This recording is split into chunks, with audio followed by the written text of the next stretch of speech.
Getting a child's education off on the right foot is important, but when and how should a parent go about signing their child up for school? It's an important question, and one Dr. Sharon Buffard tackles in her book, The Most Important Year, Pre-Kindergarten and the Future of Our Children.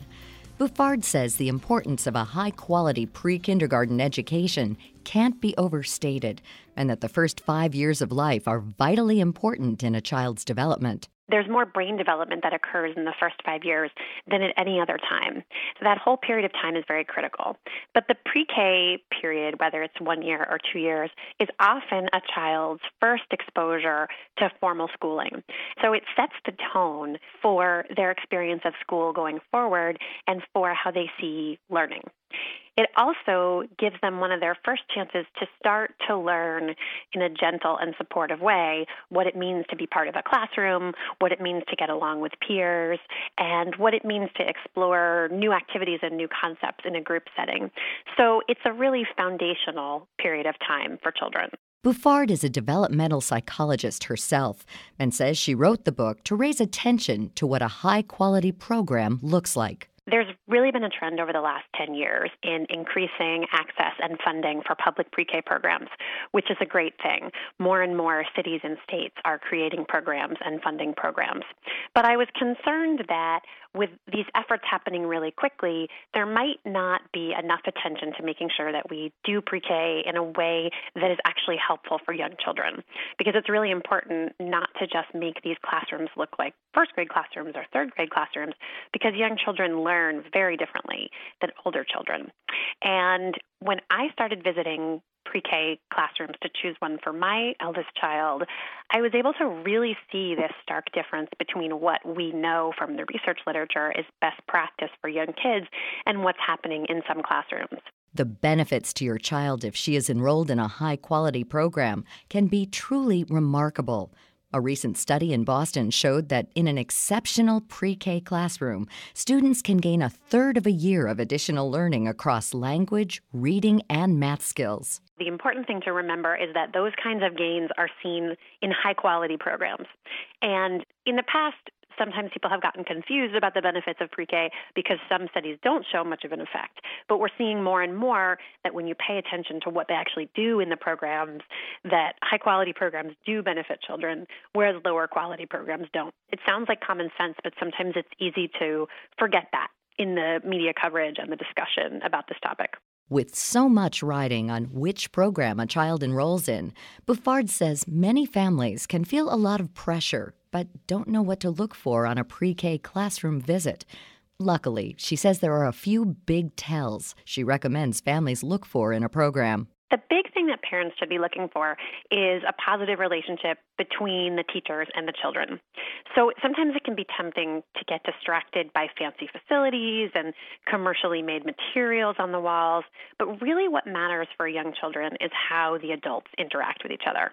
So first of all, you want to be looking for whether they get down on a child's level and talk to them in an engaged and positive way and send a message that they care about what children think. So good teachers ask children questions, they encourage them to be curious, and they find teachable moments in everyday opportunities. They also handle misguided behavior in positive ways. So instead of yelling at kids or punishing them or putting them in the corner, they are very encouraging and nurturing, and they help children learn why it's important to function in a certain way in a classroom, and they give them the skills and tools to do that. Buffard says that she's often asked if a pre-K program should be play-focused or academic-focused. She says that question is based on a false premise. You don't do one or the other. What you should be doing is helping children learn through play, because that's how their brains are wired and that's what gets them engaged. So when they're actively involved in something and they're playing, whether it's dramatic play or building with blocks, that actually offers all kinds of opportunities for them to learn new things and for adults to kind of push their thinking a little bit by asking them questions. For example, we now have a lot of research that shows that make-believe or pretend play, what researchers call dramatic play, has many benefits.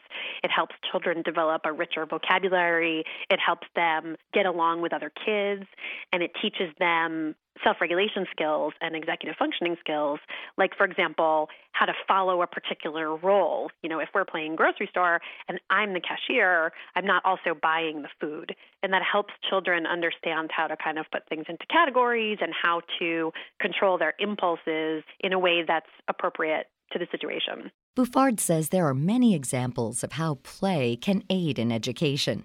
One recent example is found in a study called What Would Batman Do? It was a study showing that children are better able to wait for something, in this case, wait for a treat, when they are pretending to be an imaginary character.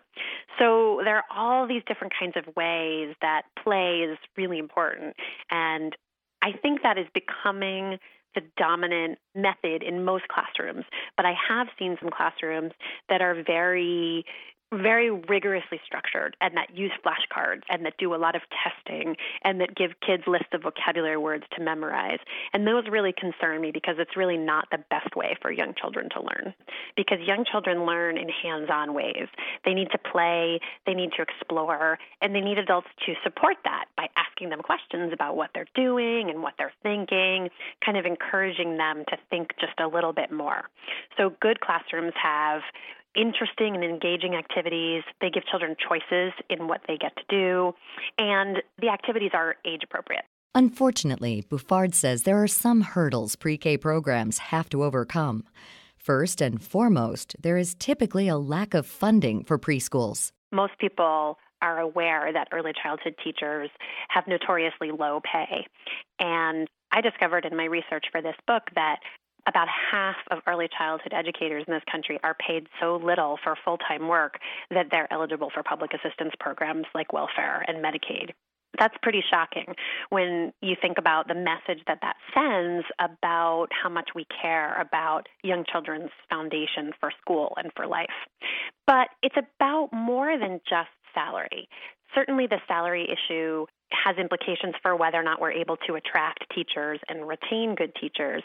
But it's also really important to recognize that being a good teacher is a very challenging job, and it takes many years to become great at it, as in many professional occupations. And the lack of funding isn't just an issue when it comes to fostering and retaining teachers, but also in the affordability of some programs to lower-income families, which can be a problem because Bouffard says diversity of background is essential to a really high-quality program. For my family personally, that's why we've made the choice to have our children in the district where they are, because there is a lot of diversity in terms of ethnic background and socioeconomic background and all different kinds of factors. Because when children are young, again, you're sort of establishing this foundation, and many things are easier to teach children when they're young, including normalizing the fact that we are all different and yet we all have some commonalities. Ultimately, Bouffard says it's important for all families to take the diversity and approach of pre-kindergarten programs seriously. And remember that if our children succeed, we all succeed. Sharon Bouffard's book, The Most Important Year, is available now. For more information about all of our guests, visit viewpointsonline.net. Our show was written and produced by Evan Rook. Studio production by Jason Dickey. Reed Pence is our executive producer. I'm Marty Peterson.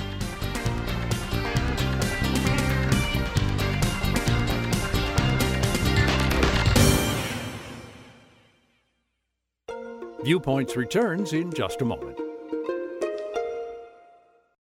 Been looking for the perfect holiday gift for that coffee or latte lover in your life? Make it a special one with the Keurig K-Latte single-serve coffee and latte maker available exclusively at Walmart for only $99. The new Keurig K-Latte single-serve coffee and latte maker allows coffee lovers to enjoy regular single-serve coffee or lattes in the comfort of their own home. Use any K-Cup pod to brew coffee or make delicious lattes. While most specialty coffee makers can be complicated, time-consuming, and messy, the Keurig K-Latte Coffee House Brewer is simple to use, allowing consumers to prepare coffee or lattes in minutes. Swing by your local Walmart or find the K-Latte Coffee House Brewer at walmart.com for the everyday low price of $99 and give the gift of a more delicious holiday. Each day, 11 million kids and teens leave school with no place to go, increasing their risk of being unsupervised, unguided, and unsafe.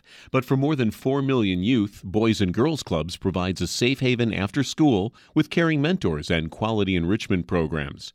In fact, 54% of Boys and Girls Club alumni say the club saved their life.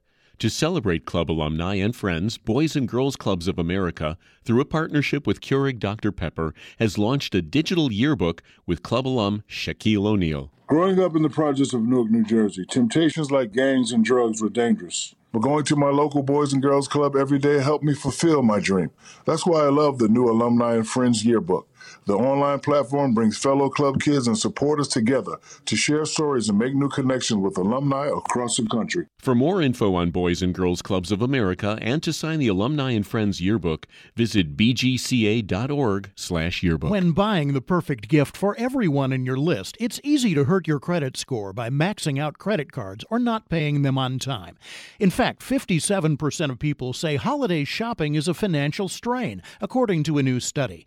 But Experian Consumer Education Manager Sandra Bernardo says you can take steps to avoid the credit score naughty list. Be aware of what does and doesn't get factored into a credit score. Making credit card and loan payments on time is crucial. This alone makes up about a third of a score. Having a healthy credit history rather than always using cash also helps. A common misconception is that rent, utility, and phone payments are factored into credit scores, but the truth is they're not. So it's important to wisely manage credit card use and pay loans on time. So this season, Experian cautions not to get caught up in the holiday shopping frenzy.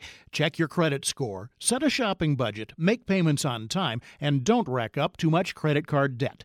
Get tips at Experian.com/education.